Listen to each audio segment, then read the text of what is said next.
ওনার শৈশবের দিকে যদি আমরা তাকাই, আমরা দেখবো যে তিনি মক্কায় জন্মেছেন ঠিকই, কিন্তু মক্কায় বড় হননি। বড় হয়েছেন বনু সাদে। জানেন আপনারা, হালিমাতু সাদিয়া দুধ পান করানোর জন্য মক্কা থেকে বিষ্ণু ইসলামকে সেই তায়েফ পেরিয়ে আরো 70-80 কিলো দূরে বনু সাদ, যেখানে ধুধুমরু প্রান্ত, সুবিশাল আকাশ, বিস্তীর্ণ জমিন, বড় বড় পাহাড়, এরকম একটা মরুপল্লীতে বিষ্ণু ইসলামের শৈশব কেটেছে।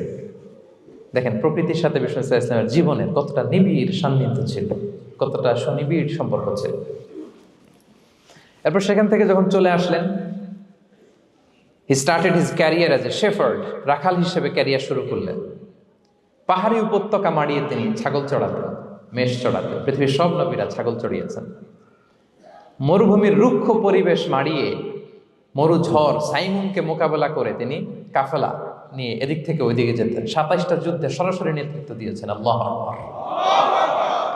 পাহাড়ে উঠতেন, মরুদ্যানে হাঁটতেন, খেজুরের বাগানে ঘুরতেন, তৃষ্ণা লাগলে কুয়া থেকে পানি তুলে খেতেন। এর চেয়ে অর্গানিক লাইফ আর হতে পারে ভাই? আওয়াজ করে বলেন, হতে পারে? ইভেন যেখানে ঘরের ভেতরে ঘুমাতেন, ঘরটাও ছিল খেজুর পাতার ছাউনি দিয়ে। খেজুরের পাতা, ডাল, ছোবড়া এগুলো দিয়ে বালিশ, তোশক, জাজিম বানিয়ে শুতেন। আর সবসময় অর্গানিক খাবার খেতেন। সুবহানাল্লাহ।